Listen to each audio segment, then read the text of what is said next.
Nigerians on social media have revived the hashtag Justice for Ochanya.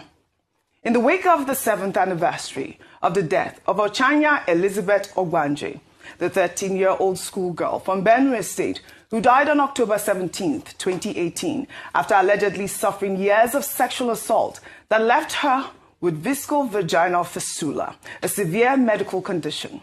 Well, before her death, Ochanya narrated how she endured 5 years of continuous abuse by her uncle, Andrew Ogbanje, and his son, Victor Ogbanje, while living with them.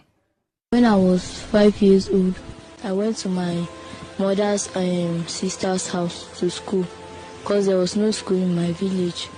So when I went there, when I was 8, the son started sleeping with me. Then when the sister caught him, the sister then reported him to the father.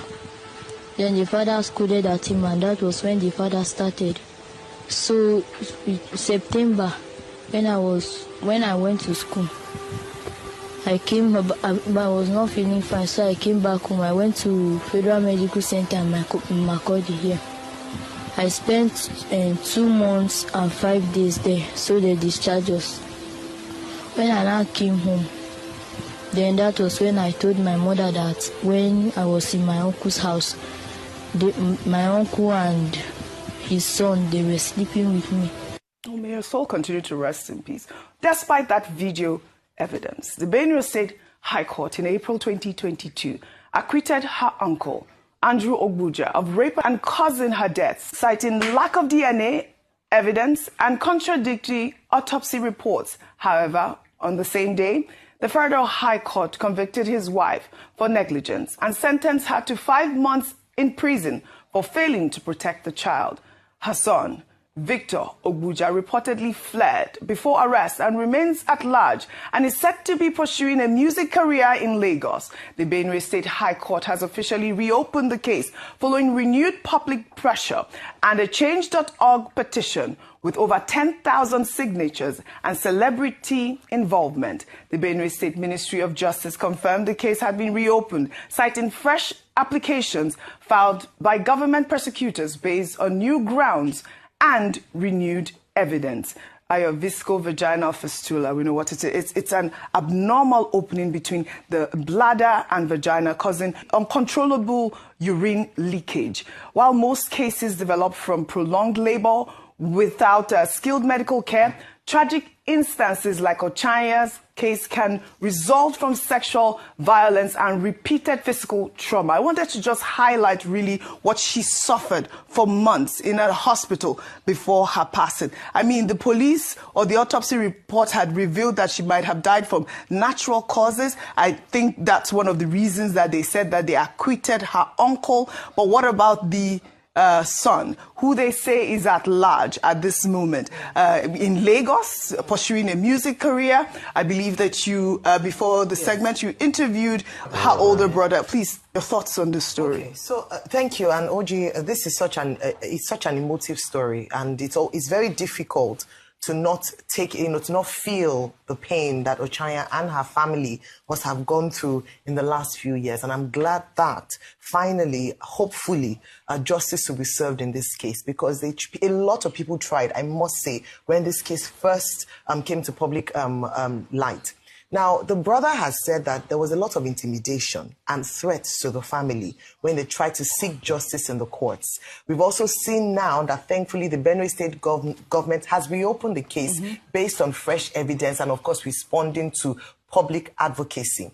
And so we will follow the case and see how this goes through. Hopefully, this time, the son, that's her cousin, Victor, would be made to come and answer for the role that he played. I'm glad that we had the opportunity to capture Ochanya's voice, tell him the experience of what happened or what transpired. That hopefully should be should act as evidence in this new case. Court, yeah. I know when it comes to rape and sexual abuse, it's often argued as to how difficult it is to prove, because there has to be some medical proof and the likes. And so sometimes the case can be drawn out if we're speaking legally. But in terms of the face of it, I'm hoping that there will be a more thorough investigation and all those culpable will be brought to book. But even more than that, Oji, because we have a lot of Ochanyas in Nigeria, is how can we prevent this from happening? When you look at that, then we look at all those who can be said to be complicit. There's a culture of silence and disgrace on the victim rather than the perpetrators, where the victim is told to keep quiet. In this case, Ochanya was said to have been told that she was threatened by the man and his son that if she speaks out about this, then she would be, they would kill her family. And we hear many young people talk about this. So those who protect the perpetrators, the auntie herself, who as a wife and a mother shielded her husband and her son from facing. The sister who was said to have reported the case in the first instance to her dad.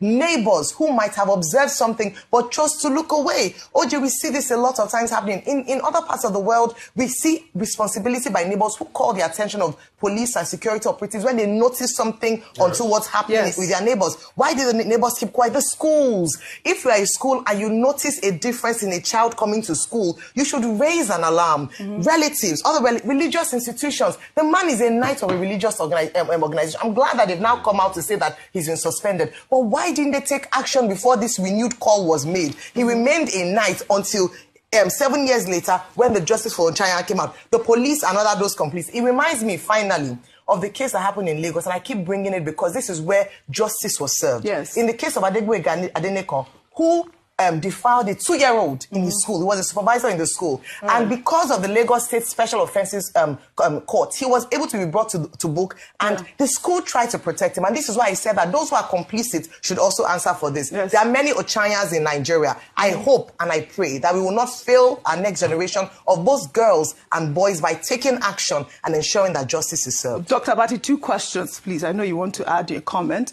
Can this video serve as evidence and the fact that, you know, the case had been tried before? Thank you for mentioning the matter evidence. There's no statute of limitation with regard to criminal cases. Rape is a criminal case, it's felony under, you know, the laws of Nigeria. I think section 256. But the problem is how you provide the evidence.